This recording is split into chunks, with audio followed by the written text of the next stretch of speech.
హరి ఓం. పరమేశ్వర స్వరూపమైన సభకి నమస్కారం.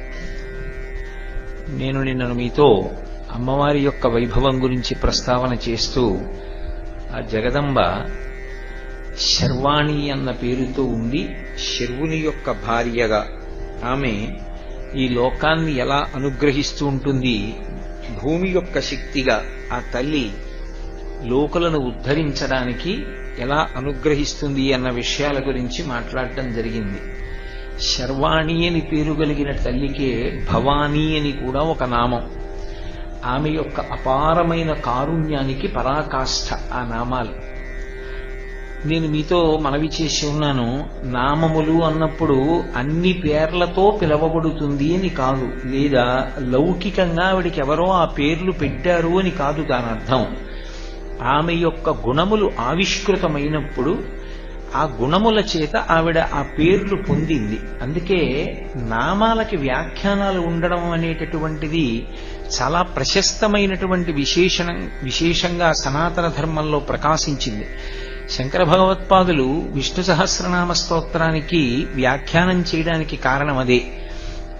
అసలు ఏ నామానికి ఏ అర్థం ఉంది, ఆ నామం ఏ గుణము ప్రకాశించినప్పుడు ఆ నామంగా భగవంతుడు కీర్తింపబడ్డాడు అన్నది తెలుసుకుంటే మనం ఆ నామం ఒక్కదాన్ని పలికినప్పుడు మనకి విశేషమైనటువంటి భక్తి హృదయము నుండి ఉత్పన్నమై మనసు ఆ రూపంతో తాదాత్మ్యత చెందుతుంది. అలా తాదాత్మ్యత చెందడానికి ప్రధానమైన కారణము ఏమై ఉంటుంది అంటే, అసలు అమ్మవారి యొక్క గుణము ఆవిష్కరింపబడినటువంటి విధానాన్ని మనం తెలుసుకోవడానికి ఆ వ్యవస్థ సుగమం కావాలి. అందులో భవుడు అన్న పేరు పరమశివుడికి ఉంది. ఎందుచేత ఆయన భవుడు అని పిలువబడ్డాడు అంటే, సంజీవనం సమస్తస్య జగతః సలిలాత్మిక భవ ఇత్యుచ్యతే మూర్తి భవస్య పరమాత్మనః అని వేదవ్యాసుడు. ఆయనకి భవ అన్న పేరు ఎందుకు వచ్చింది అంటే, సంజీవనం సమస్తస్య జగతః సలిలాత్మిక. ఆయన ఈ లోకాలన్నీ బ్రతికి ఉండేటట్టు, ఈ లోకములన్నీ సృష్టింపబడేటట్టు, ఈ లోకములన్నీ నిలబడేటట్టు దేని చేత అనుగ్రహిస్తూ ఉంటాడు అంటే, ఆయన నీటి రూపంలో ఉండి అనుగ్రహిస్తాడు. అందుకే పరమశివునికి అష్టమూర్తులున్నాయని. ఆ అష్టమూర్తులు 8 రూపాలతో ఉంటాడు. భూరంభాంశనలోలిలోంబర మహార్నాథో హిమాంసు పుమాన్ ఇత్యాభాతి చరాచరాత్మకమిదం యస్యైవ మూర్త్యష్టకం నాణ్యత్ కించన విద్యతే విమృశతాం యస్మాత్ పరస్మాత్ విభో తస్మై శ్రీగురుమూర్తయే నమ ఇదం శ్రీదక్షిణామూర్తయే అని శంకర భగవత్పాదులు దక్షిణామూర్తి స్తోత్రంలో. ఆయనే కంచిలో పృథ్వీలింగం, జంబుకేశ్వరంలో జలలింగం, అరుణాచలంలో అగ్నిలింగం, చిదంబరంలో ఆకాశలింగం, శ్రీకాళహస్తిలో వాయులింగం, కోణార్కలో సూర్యలింగం, సీతాకుండంలో చంద్రలింగం, అలాగే కాఠ్మండూలో యజమానలింగం. 8 పేర్ల చేత 8 చోట్ల 8 సాకారమూర్తులుగా ప్రకాశిస్తూ ఉంటాడు. ఆ భవుని యొక్క ఇల్లాలైనటువంటి భవాని భవుని యొక్క స్వరూపం కన్నా వేరుగా ఉండదు. అందుకే అమ్మవారు కూడా నీటి స్వరూపంగానే ఉంటుంది. నీటి స్వరూపంగా ఉన్నప్పుడు నీరు, నీటి యొక్క శక్తి ఇవి రెండు విడివడి ఉండవు, ఒకదానితో ఒకటి కలిసే ఉంటాయి. అందుకే అయ్యవారు నీరుగా ఉంటే అమ్మవారు ఆ నీటికి కలిగినటువంటి కొన్ని శక్తులుగా ప్రకాశిస్తూ ఉంటుంది. అప్పులు అని పిలుస్తారు సంస్కృతంలో. అప్పు అంటే నీరు అని. ఆ నీరు చాలా విశేషమైనటువంటి లక్షణాన్ని కలిగి ఉంటుంది. అదే సృష్టికి అంతటికీ మూలాధారం. నీరే సమస్త భూతములు బ్రతికి ఉండడానికి మూలాధారం. ఆ నీరు లేకపోతే ఏ భూతము కూడా బ్రతకదు. అందుకే వేదంలో ఒక మాట చెప్తారు, స్పృహ పోతున్నప్పుడు, చైతన్యము శరీరాన్ని విడిచిపెట్టేస్తున్నప్పుడు, ఏ కారణము చేతలైనా ప్రాణములు తమ తమ స్థానములను విడిచిపెట్టి పైకి లేచిపోతుంటే ఆ ప్రాణములను మళ్లీ వెనక్కి తీసుకొచ్చి శరీరంలో ప్రవేశపెట్టించగలిగినటువంటి శక్తి కలిగినటువంటి ఏకైక భూతం ఏది అంటే నీరు ఒక్కటే. కాసి నీళ్లు ముఖం మీద చల్లారనుకోండి, స్పృహ వస్తుంది. స్పృహ రాగానే పట్టించేది కూడా మళ్లీ కాసి నీళ్లే పట్టిస్తారు. ఆ నీటికి ఉన్న శక్తి ఏమి అంటే అది ప్రాణములను నిలబెడుతుంది. అది సమస్త భూతములు బ్రతకడానికి కారణమవుతుంది. అందుకే వామదేవమూర్తి అని ఉత్తరాభిముఖంగా చూసేటటువంటి పరమశివుని యొక్క మూర్తి జలములకు అధిష్టాన దేవత అయి ఆయన స్థితికార శక్తిగా విష్ణు స్వరూపంగా ప్రకాశిస్తూ ఉంటాడు. అమ్మవారు కూడా అదే తత్వంతో నీటి యొక్క శక్తిగా ఆవిడ ప్రకాశిస్తూ ఉంటుంది. అలా ప్రకాశించినటువంటి కారణం చేత ఆ తల్లి ఈ సమస్తమైనటువంటి జగత్తుల యొక్క సృష్టికి స్థితికి కారణం. ఆ నీరు లేకపోతే అసలు ఏ ప్రాణి కూడా నిలబడదు. ప్రాణములు నిలబడడానికి ప్రధానమైన కారణము అని చెప్పబడేది ఏది అంటే నీరొక్కటే. ఆ నీటికి ఒక ప్రత్యేకమైనటువంటి శక్తి ఉంది. అది కేవలం ప్రాణములను నిలబెట్టడం ఒక్కటే కాదు, అసలు ప్రాణములతోటి శరీరముతోటి ఉండడం వల్ల వచ్చేటటువంటి ప్రయోజనం, భగవంతుని యొక్క మార్గంలో ప్రయాణం చేసి భగవంతుణ్ణి చేరుకోవడానికి కావలసినటువంటి అధ్యవసాయాన్ని బుద్ధి యందు పొందడానికి ప్రయత్నం చెయ్యడం. అలా చెయ్యడానికి ప్రధానమైనటువంటి అంగం ఏది అంటే స్నానము. ఆ స్నానమునకు అత్యంత ఉపయుక్తమైనది ఇది అంటే నీరు ఒక్కటే. అందుకే ఋగ్వేదంలో నీటికి సంబంధించి చాలా గొప్ప విశేషంగా చెప్పేటటువంటి మంత్రం ఒకటి ఉంది. ఆ మంత్రంలో అంటారు, ఆపోహో విశ్వస్య భేషజీ అని పిలుస్తారు. ఆపో అంటే నీళ్లు, విశ్వస్య భేషజీ స్థాస్త్వా ముంచంతు క్షేత్రియాత్ అంటారు. అంటే ఈ నీరు ఏం చేస్తుంది అంటే అది విశ్వస్య భేషజీ, విశ్వమునంతటినీ కూడా బ్రతికింపచేయగలిగినటువంటిది నీరే. అటువంటి నీరు దాని వలన వచ్చేటటువంటి ఉపయోగమేమి అంటే దాన్ని శరీరం మీద పోసుకుని స్నానం చేసినప్పుడు భగవంతుని యొక్క ఉపాసన చెయ్యడానికి కావలసినటువంటి శౌచమును అనుగ్రహిస్తుంది. శరీరమునకు శౌచం ఉండాలి. శౌచం ఎందుకుంటుంది, ఎందుకు తెచ్చుకోవాలి అంటే అశౌచం పోగొట్టుకోవడానికి. అశౌచము మన ప్రయత్నం అక్కర్లేదు, ఎప్పుడూ ఉంటుంది. శౌచము ప్రయత్నం చేత అశౌచాన్ని పోగొట్టుకొని పొందాలి. అసలు అశౌచం ఎందుకు కలుగుతుంది అంటే శరీరం నవరంధ్రములతో ఉంటుంది. ప్రధానమైన రంధ్రములు 9 రంధ్రములు, మిగిలినవి కొన్ని కోట్ల రంధ్రములు ఉంటాయి. రోమకూపములన్నీ రంధ్రములే అని చెప్తుంది శాస్త్రం. ఈ వెంట్రుకల యొక్క మొదళ్ళు ఎక్కడుంటాయో అవి కూడా రంధ్రములే. అందుకే అందులోంచి స్వేదము ఉద్భుతమవుతుంది, చెమట వస్తుంది. కానీ ప్రధానమైనటువంటి రంధ్రములు 9. 2 కళ్ళు, 2 ముక్కు రంధ్రములు, 2 చెవి రంధ్రములు 6, నోరు 7, మలద్వారం 8, మూత్రద్వారము 9. ఈ 9 రంధ్రములకు ఉండే లక్షణం ఏమిటంటే ఇవి నిరంతర మలస్రావం చేస్తూ ఉంటాయి. అవి ఎప్పుడూ మలాన్ని విడిచిపెడుతూ ఉంటాయి. చెవి ఉందనుకోండి అందులో ఎప్పుడూ గులివి తయారవుతూ ఉంటుంది. ముక్కు ఉందనుకోండి ముక్కు కొంత మలాన్ని విడిచిపెడుతూ ఉంటుంది. అలాగే నోరు కాసేపు కడుక్కోకుండా ఉన్నామనుకోండి మలం ఏర్పడి దుర్వాసన వస్తుంది. అలాగే కళ్ళు కాసేపటికి కంట్లో పుసి కడుతుంది. ఇవి నిరంతర మలాన్ని విడిచిపెడతాయి. అలా మలాన్ని అవి విడిచిపెట్టిన కారణం చేత అశౌచాన్ని పొందుతూ ఉంటుంది శరీరం. అలా అశౌచాన్ని పొంది ఉండగా భగవంతుని యొక్క ఉపాసన యందు కూర్చోడానికి అర్హత ఉండదు, మనసు నిలబడదు, శరీరము సహకరించదు.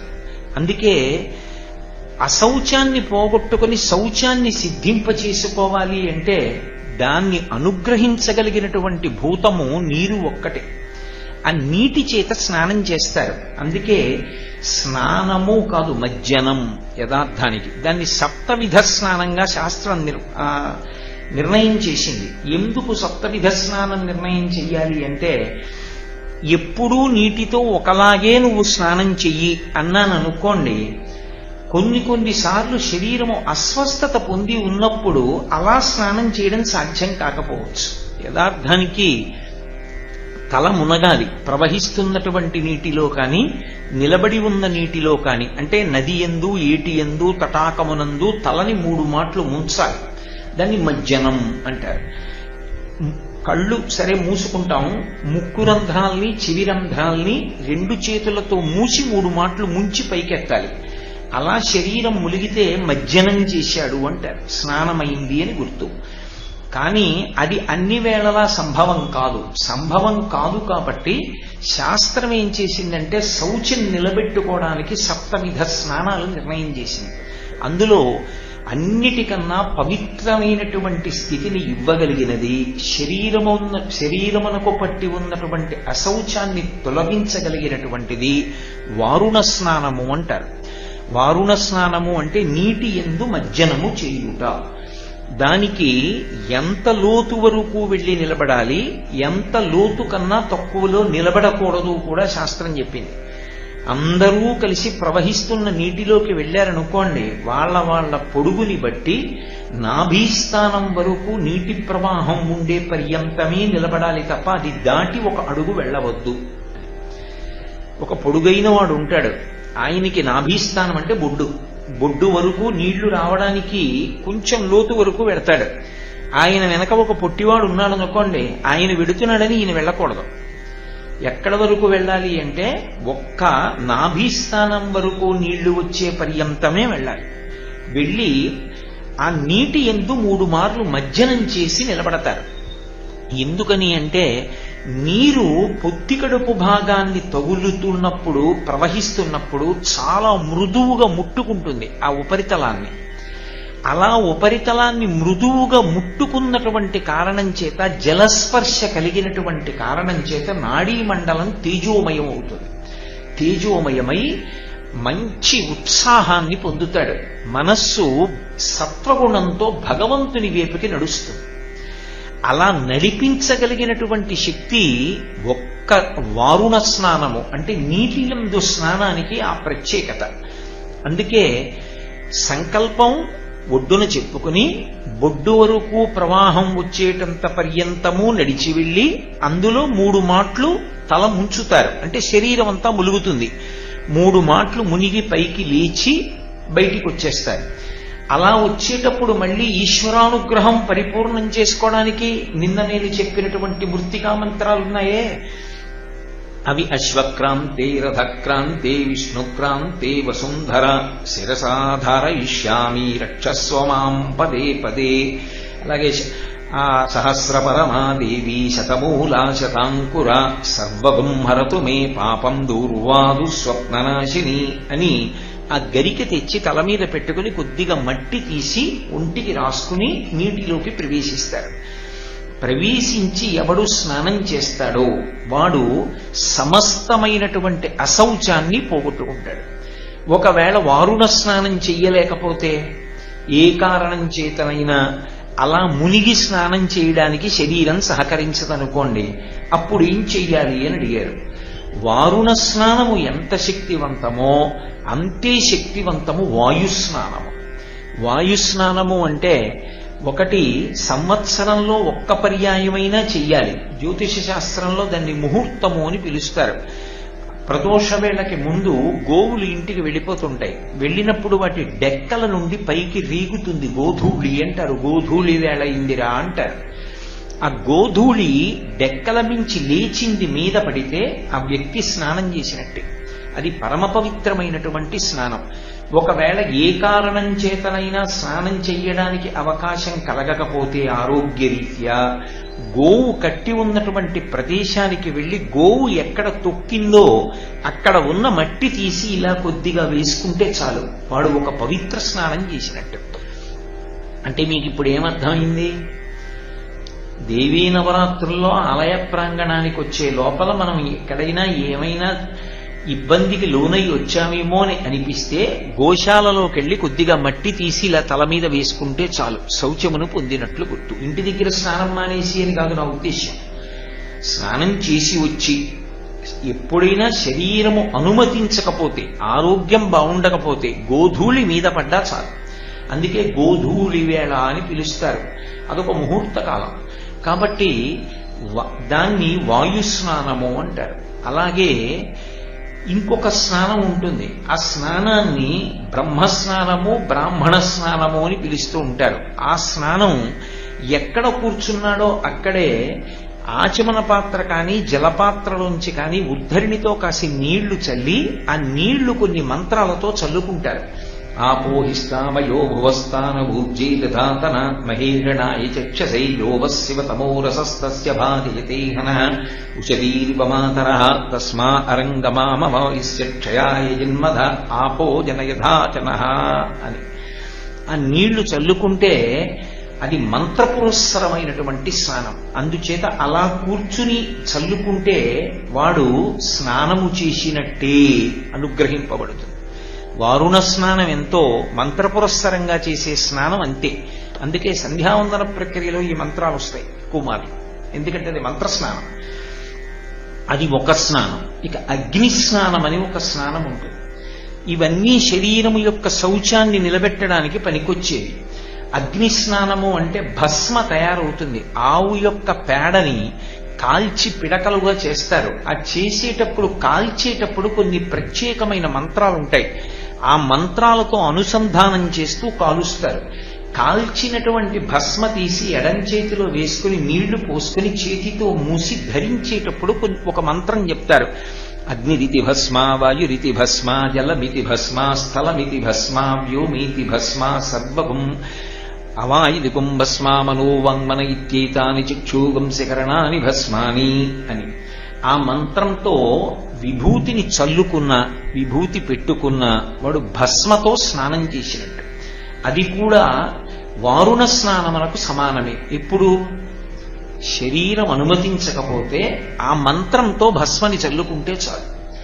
ఇక భస్మ స్నానం కూడా అంటే అగ్ని స్నానము, అగ్నేయ స్నానము, భస్మ స్నానము అని అన్ని పేర్లు దానికి.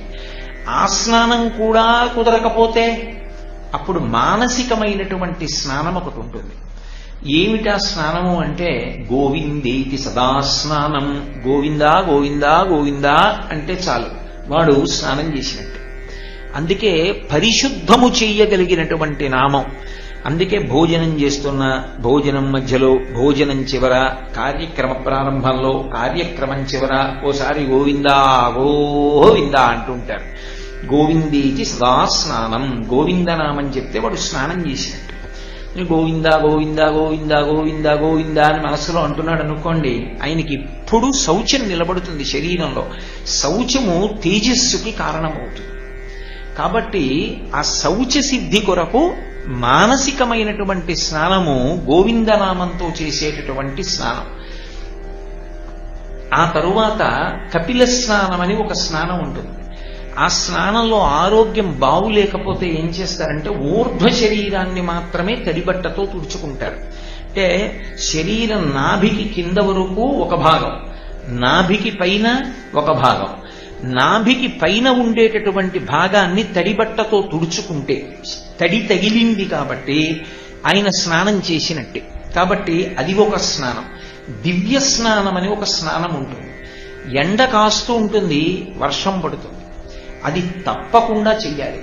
అది శాస్త్రంలో దానికి దివ్య స్నానము అని పేరు ఎందుకు వచ్చిందంటే, అలా వచ్చినప్పుడు ఎవడు గబగబా బయటికి వెళ్ళి ఆ వర్షధారలలో తడుస్తూ నిలబడ్డాడో వాడు కాశీ పట్టణానికి వెళ్లి గంగానదిలో ఆ రోజున సంకల్పంతో స్నానం చేశాడు అని ఖాతాలో వేసేస్తారు.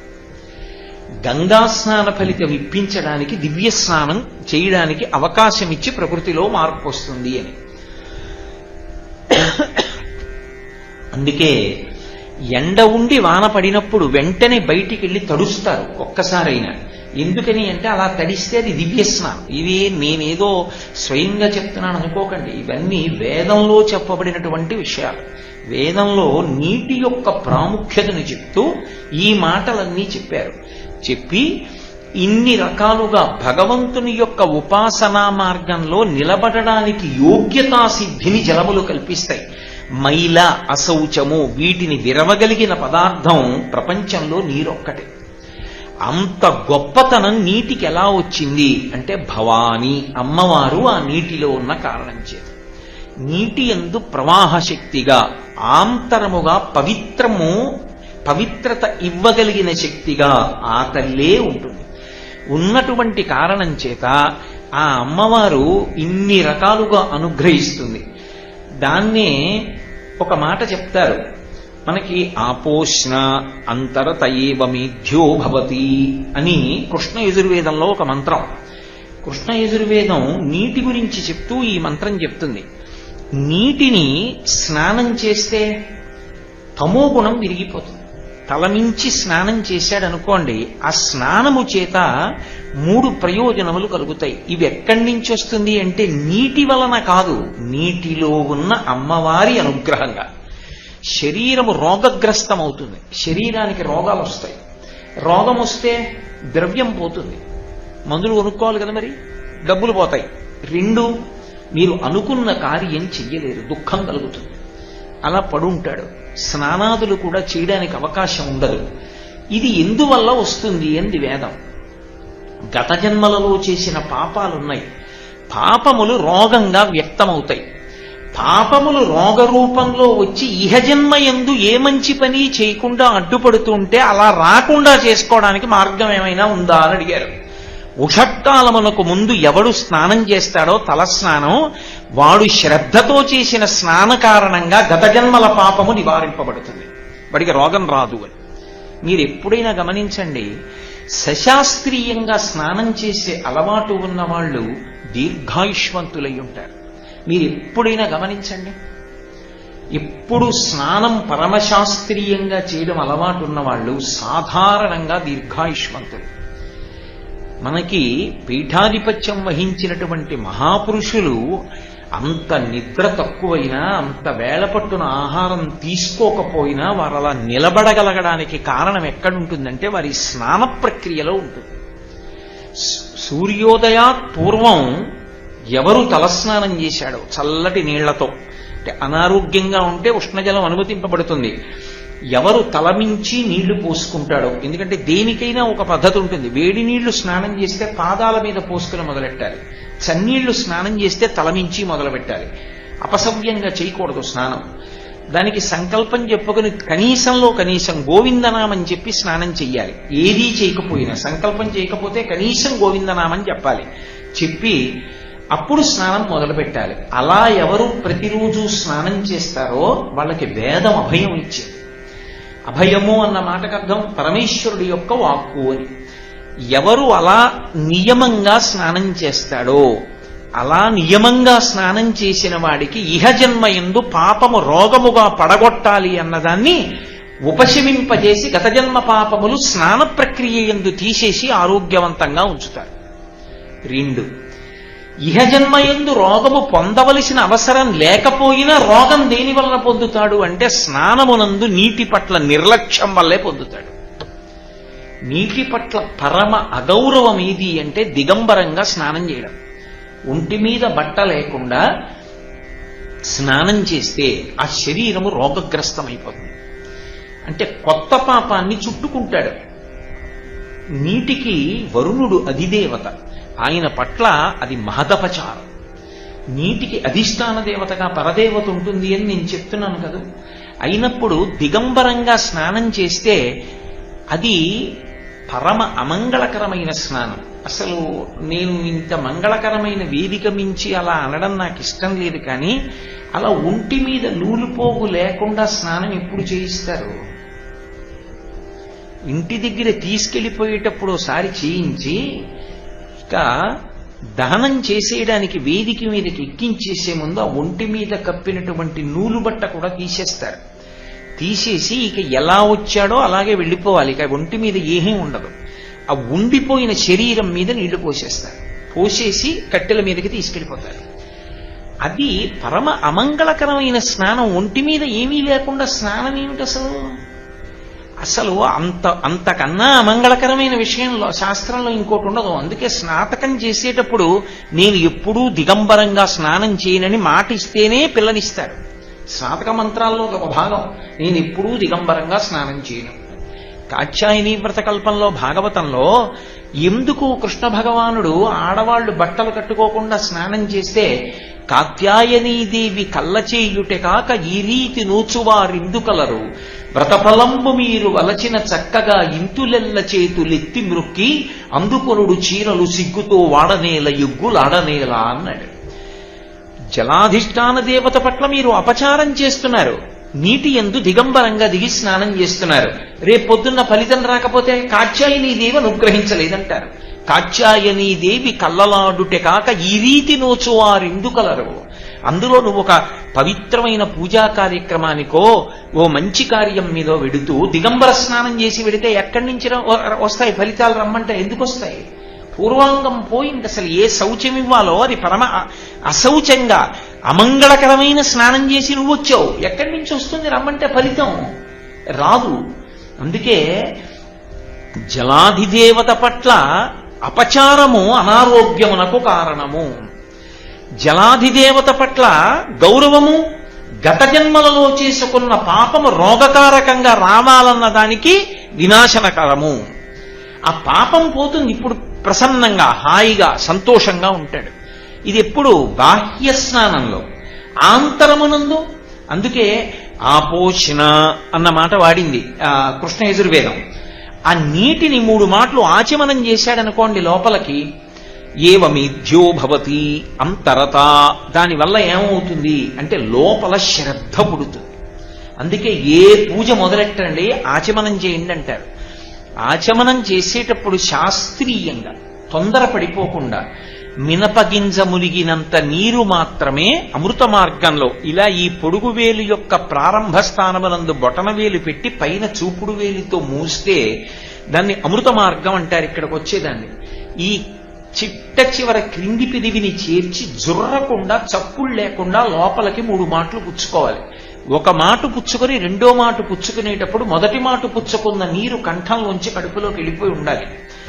అలా 3 మాటలు ఎవరు నీరు పుచ్చుకుంటాడో శ్రద్ధతో వాడికి ఏ కార్యం మీద కూర్చున్నాడో ఆ కార్యం మీద బుద్ధి నిలబడుతుంది. అందుకే వాడు మంచి నిర్ణయాలు చేసుకోగలుగుతాడు. అందుకే ఎప్పుడెప్పుడు బుద్ధి వక్రింపచేసేటటువంటి అశౌచము కలిగే అవకాశం ఉంటుందో అప్పుడప్పుడు ఆచమనం చేయమని చెప్తుంది వేదం. ఆ ఆచమనం చేసినంత మాత్రం చేత శ్రద్ధాజనకము అంటే శ్రద్ధ కలుగుతుంది. శ్రద్ధ అంటే శాస్త్రస్య గురువాక్యస్య సత్యబుద్ధ్యావధారణ సా శ్రద్ధా కదితా సిద్భి యయా వస్తూపలభ్యతే అని శంకర భగవత్పాదులు. గురువుగారు చెప్పిన మాట ఏది ఉందో అది సత్యం కాబట్టి నేను పాటిస్తాను గురువుగారు చెప్పినట్టు అనేటటువంటి స్థిరమైన బుద్ధి కలుగుతుంది. 2 శాస్త్రస్య శాస్త్రమునందు విశ్వసనీయత కలుగుతుంది. అవును పరమ విశ్వాసాన్ని పొందుతాడు. శాస్త్రం ఏం చెప్పిందో అది సత్యము, నేను అలా పాటిస్తాను అని శాస్త్రమునందు గురి కుదరాలన్నా లేదా గురువుగారు చెప్పిన మాటల మీద సత్యము అనేటటువంటి బుద్ధి కలగాలన్నా ఆచమనం వల్ల మాత్రమే సంభవం అవుతుంది. అందుకే ఆచమనం చేసి మొదలు పెడతారు. అప్పుడు శ్రద్ధ ఉత్పన్నమవుతుంది. ఆ ఉత్పన్నమైనటువంటి శ్రద్ధతో చేసిన ఆరాధనా విధానం చేత భగవంతుని యొక్క అనుగ్రహాన్ని మూట కట్టుకుంటాడు. ఈ అనుగ్రహాన్ని మూట కట్టుకుని బయలుదేరాడు కాబట్టి ఆపదల నుండి తప్పించుకోవడానికి కావలసినటువంటి నిర్ణయం చేసుకోగలిగిన బుద్ధి లేదా ఆపదలయందు పడిపోవడానికి కావలసినటువంటి స్థితి ఈ స్నానము ఆచమనము అన్న రెండింటి చేతనే నిర్ణయింపబడుతుంది. ఇప్పుడు నీరుగా కేవలము బయట తాగడానికే ఉపయోగపడుతోందా? ప్రాణుల్ని నిలబెట్టడానికి శ్రద్ధకి శౌచానికి ఉపాసనకి వీటన్నిటికీ కూడా నీరు కారణమై ఉన్నదా అంటే అసలు నీరు ధర్మమునకంతటికీ కారణం అదే. నీరు లేదనుకోండి ధర్మము లేదు. ఎందుచేత అంటే ధర్మము చక్రము. ధర్మం ఎప్పుడూ కూడా తిరుగుతూ ఉంటుంది. ధర్మము ఆగిపోయి ఉండేది కాదు, నిరంతరము తిరుగుతూ ఉండాలి. అది ఇప్పుడు చక్రంలో యువతల భాగం భూమి మీదకి వస్తే కాసేపు ఆగి ఇంకో వైపుకి వస్తుంది, కాసేపు ఇంకో వైపుకి వస్తుంది, గుండ్రంగా అదే తిరుగుతూ ఉంటుంది. కానీ ప్రస్థానం ఉంటుంది, బయలుదేరి వెళ్ళిపోతాడు. ఎక్కడికి వెళ్ళాలో అక్కడికి వెళితే ఇక కదలడు, కూర్చుంటాడు. ఇప్పుడు నేను ఈ వేదిక మీదకి రావాలి ప్రవచనానికి. ఈ ప్రవచనానికి రావడానికి ఒక వాహనం ఎక్కాను. ఆ వాహనం చక్రాల మీద ఆధారపడింది. చక్రాలు దొల్లేయి. ఇక్కడికి వచ్చాను. ఇక్కడికి వచ్చి కూర్చున్నాక స్థిరంగా కూర్చుంటాను. అందుకే ధర్మము సత్యము రెండు మాటలు ఉంటాయి. ధర్మము ఎప్పుడూ కదులుతుంది. ఎప్పుడూ కదిలేటటువంటి ధర్మాన్ని శాస్త్రమును ప్రమాణంగా పట్టుకోవాలి. అంటే మీకు నేను తేలికగా అర్థం అవ్వాలి అంటే, నేను ఒక గంటన్నర ముందు నేను ఉద్యోగం చేసే కార్యాలయంలో ఉన్నాను. అప్పుడు నాకన్నా పై అధికారి ఏ పని చెప్పారో ఆ పని వినయంతో చేయడం నా ధర్మం. దిగి ఇంటికి వెళ్ళాను, సంధ్యావందనం చేయడం నా ధర్మం. సంధ్యావందనం చేసి ఇక్కడికి వచ్చాను. వేదిక మీద కూర్చున్న తర్వాత నా బుద్ధికి తోచిన విషయాలు కాదు, శాస్త్రం ఏం చెప్పిందో అది మాత్రమే చెప్పాలి. అలా చెప్పడం నా ధర్మం. ఇది అయిపోయిన తర్వాత నా భార్య ముందు నించుంటే భర్తృధర్మం, నా తమ్ముడి ముందు నించుంటే సోదర ధర్మం, నా కూతురు ముందు నించుంటే పితృధర్మం, నా కోడల ముందు నించుంటే మామగారి ధర్మం, నా శిష్యుడు ముందు నించుంటే గురుధర్మం. ఒకలా ఉందా? అనుక్షణం మారుతుంది. మారిపోయి కదిలిపోతున్న ధర్మాన్ని ఎవడు శాస్త్రమును ప్రమాణముగా చేసి పట్టుకున్నాడో, నా కోడల ముందు నించుంటే మామగారిగా నేను ఎలా నించోవాలి, నించోవడం అంటే నేనెలా ప్రవర్తించాలి అన్నదానికి ఎవరు ప్రమాణం? శాస్త్రం ప్రమాణం. ఏమిటి ప్రమాణం? ఆ స్థితిలో నా కొడుకు కన్నా, నా కూతురు కన్నా, నా భార్య కన్నా, నా కుటుంబంలో ఎవరికన్నా మామగారు కోడలి గౌరవాన్నే చూడాలి. కోడలు అంటే మామగారు అంత అలా ప్రాణం పెట్టి కాపాడాలి అని. నా కొడుకు దగ్గరికి వెడితే ఎట్టి పరిస్థితుల్లోనూ వాడికి నేను ఒక దుష్టమైన ఆదర్శంగా నిలబడకూడదు. అసలు నాన్నగారి దగ్గర అలా మాట్లాడటమే అన్న ఆలోచన వాడికి కలిగేటట్టుగా నేను వాడి ముందు ప్రవర్తించాలి. అప్పుడు అది నా పితృధర్మం. అదే నేను నా కార్యాలయానికి వెడితే నా పై అధికారి ఏం చెప్పాడో వినయంతో ఆ పని చేయడం. ఆయనకి రాజండని వంక పెట్టకూడదు. ఆయనకు ఆ స్థానం ఇచ్చినందుకు ఆయన ఏం చెప్పారో దాన్ని నువ్వు పాటించాలి. ఇప్పుడు ధర్మము నిరంతరము మారుతోంది. ఈ మారుతున్న ధర్మానికి ప్రమాణం శాస్త్రం. శాస్త్రముతో ధర్మాన్ని పట్టుకుంటే చివరికి వెళ్ళేటప్పటికి ఏమవుతాడంటే ఏ కదలిక లేని స్థితికి ఎడతాడు. దానికే శివం అని పేరు. బాగా మీరు పట్టుకోవాలి. ఒక చెరువు ఉందనుకోండి, అందులో చిన్న బెడ్డ వేశాననుకోండి, ఒడ్డు నుంచి తరంగాలు వస్తాయి. ఈ తరంగాలు ఏమవుతాయి? మళ్ళీ నీటిలోనే లయమైపోతాయి. లయమైపోయి కాసేపటికి ఏమవుతుంది? చెరువు ఏ కదలిక ఉండదు. ఏ కదలిక లేకుండా ఇక్కడే ఇప్పుడే సద్యోజాతం ప్రపద్యామి సద్యోజాతాయ వై నమో నమః, ఇక్కడే ఈ క్షణంలోనే ఆత్మగా నేను అనుభూతిలోకి ప్రవేశించి అద్వితీయ స్థితిని అనుభవించడం ఇక రెండవది లేదు అని ఆ ఒకటిగా అనుభవంలోకి రావడం దేని వల్ల వస్తుంది అంటే ధర్మంతో ముడిబడి నీ కర్తవ్యాన్ని నువ్వు చెయ్యాలి. కర్తవ్య విస్మరణ చేయకూడదు. అది గీత బోధంతా. కర్తవ్యాన్ని ధర్మంతో ముడివేసి నువ్వు చేసుకెళ్ళిపోతే చిట్ట చివర ఏమవుతావు అంటే సత్యమునందు ప్రవేశిస్తావు. ఏ కదలిక లేని స్థితిలో నిలబడతాడు. కాబట్టి ధర్మాచరణము యొక్క పరమ ప్రయోజనము సత్యము. ధర్మాచరణమునకు ప్రాతిపదిక గురువు యందు శాస్త్రము యందు విశ్వాసము. ఈ విశ్వాసము కలగడానికి ఉపకరణము ఆచమనము. ఆచమనమునకు ఉపకరణము నీరు. ఇప్పుడు కాబట్టి నీరు దేనికి ఆధారభూతం? మనుష్య జన్మ యొక్క పరమ ప్రయోజనాన్ని సాధించడానికి నీరే కారణము. అందుకని భవాని. ఇప్పుడు ఇన్నిటిని అనుగ్రహిస్తున్న తల్లి ఎవరు? ఆవిడే. ఆవిడ ఇన్ని రూపాలలో ఇన్ని విధాలుగా ఆవిడ అనుగ్రహిస్తోంది. పైగా సుఖము అని ఒక మాట ఉంటుంది. అంటే బాగుంది అని అనిపించడం. బాగుంది అని అనిపించాలి అంటే రసేంద్రియము తృప్తి పడడానికి అది చాలా ప్రధానమైనటువంటి సుఖస్థానములలో ఒకటి. ఎందుకంటే ఏదైనా రుచికి బాగుంది అనుకోండి, అబ్బా చాలా బాగుందండి, ఇంకో మాట తింటాడు, మళ్ళీ మళ్ళీ కావాలండి అంటూ ఉంటాడు. అలా ఏదైనా సరే పక్వమై రుచిని పొందాలి అంటే నీరు పక్కన చేరవలసి ఉంటుంది. అగ్నితో తప్తమవుతున్నప్పుడు నీరు పక్కన చేరకపోతే అది రసేంద్రియాన్ని తృప్తిపరచడం చాలా చాలా కష్టం అవుతుంది. బియ్యం ఉన్నాయి, మంట ఉంది, అన్నం వండండి నీళ్లు లేకుండా. వంకాయలు ఉన్నాయి, అగ్నిహోత్రం ఉంది, మిగిలిన పదార్థాలు ఉన్నాయి, చెయ్యండి కూరగా. నీరు తగిలితేనే, పక్కన నీరు ఉంటేనే బియ్యం అన్నీ అన్నం అవుతాయి, కూర పక్వమవుతుంది. అలా పక్వమైతేనే రుచి, అప్పుడే తొందరగా జీర్ణం అవుతుంది. పెళుసుగా ఉందనుకోండి, రోజు తినేదానికన్నా అరగలేదండి, కడుపులో నొప్పిగా ఉంది, అన్నం చాలా బిరుతుగా ఉందండి అంటాడు. ఎందుకని? నీళ్లు తక్కువే, అన్నం బిరుతుగా ఉంది. రోజు ఎన్ని నీళ్లు పోస్తుందో భార్య అన్ని నీళ్లే పోసి వండితే ఆ మెత్తతనానికి జీర్ణ వ్యవస్థ అలవాటు పడింది. అలా ఉంటేనే జీర్ణం చేసుకోగలుగుతుంది, లేకపోతే నిప్పి పెడుతుంది. నువ్వేదో కొత్త రకంగా తీసుకొచ్చి లోపల పారేసా ఉంటుంది. నిప్పి శరీరము యొక్క భాష. అందుకే హోమియోపతిలో ఆ నిప్పిని దేన్నిగా భావిస్తారు అంటే అది శరీరము యొక్క భాష అంటారు. అంటే ఇక్కడ ఒక తేడా జరిగింది కాబట్టి దృష్టి పెట్టవలసినది అని శరీరం మాట్లాడుతుంది. అలా శరీరము మాట్లాడితే దాన్ని నిప్పిగా గ్రహిస్తారు. అవతలవాడు ఏదో బాధగా ఉందండి అన్నారనుకోండి, నోరుముయ్యి అన్నారనుకోండి, బాధపోతుందా? అందుకే నిప్పిని నివారించడం కాదు, నిప్పికి కారణాన్ని నివారించడం ప్రధానంగా తీసుకుంటారు. అంటే అన్ని వేళలా నిప్పి నివారణ తప్పని నేనేం అంటలేదు, అది బాధ ఓర్చలేనప్పుడు నిప్పిని తగ్గిస్తారు. కాబట్టి నిప్పి శరీరము యొక్క భాష. అలా ఎందుకు శరీరం మాట్లాడుతుందంటే నీరు తగినంత కలవకపోతే.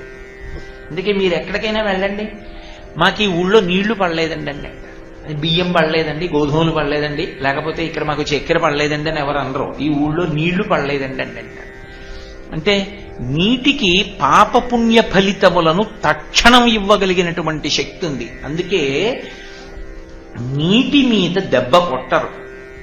మనకి సనాతన ధర్మంలో మళ్లీ నీరు అంత దెబ్బ కొడుతుంది సుమానని నీటి మీద కొట్టవద్దు అని చెప్తారు. నాకు బాగా జ్ఞాపకం, మా చిన్నతనంలో చాద పెట్టి నీళ్లు తోడుకోవలసి వస్తే వేగంగా తాడంతా వదిలేస్తే చాద వెళ్ళి ధప్ అని పడేది. కానీ ఇలా ఇలా ఇలా అంటే అది ఏదో నీళ్లలో మునిగేది, తోడేవాళ్ళం చిన్నప్పుడు. మా అమ్మ దెబ్బలాడుతుండేది, బుద్ధి ఉందా లేదా నీకు, ఏమిట్రా చాదయ్యడం, మిల్లిగా విడిచిపెట్టు, మిల్లిగా వదులు నీళ్లలోకి, అలా నీటి మీద కొట్టకూడదు అనేది. ఆవిడ ఎందుకనేదో నాకు ఇప్పుడు అర్థమైంది. అది పూజ్య భావన. నీటికి ఒక అధిష్టాన దేవత ఉంది.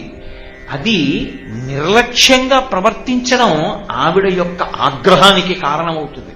అందుకే నీటిని అంత గౌరవంగా రక్షిస్తారు. అందుకే భూతములు అని పిలిచిన పంచభూతాలని కూడా మళ్ళీ ఏ పేరు చెప్పలేదనుకోండి. భగవంతుణ్ణి కీర్తించేటప్పుడు పృథివీ ఆపస్తేజో వాయు ఆకాశములు 5 భూతములే, కానీ ఏ పేరు చెప్పకుండా భూతాకారం అన్నారు అనుకోండి, అది నీరే అని గుర్తు, నీటి రూపంలో ఉన్నాడు అని గుర్తు. ముత్తుస్వామి దీక్షితారు వారు విఘ్నేశ్వరుడి మీద కీర్తన చేశారు. చేసినప్పుడు వాతాపి గణపతిం భజేహం అని, అందులో భూతాకారం అంటారు. భూతాకారం అంటే ఏ భూతం, ఏ భూతం పేరో చెప్పకపోతే జలభూతం. ఎందుకని అంటే నీటి రూపంలోనే ఉండి పరమేశ్వరుడు ఈ వ్యవస్థనంతటినీ కూడా నిర్వహణ చేస్తుంటాడు. ఆ నీరు లేకపోతే ప్రాణములు తమ తమ స్థానముల నుండి పైకి వెళ్ళిపోతాయి. అంత గొప్పది నీరు. అటువంటి నీరు బాహ్యాభ్యంతర శౌచములను ఇవ్వగలదు. బాహ్యాంతర శౌచాన్ని ఇస్తుంది, శ్రద్ధని ఇస్తుంది.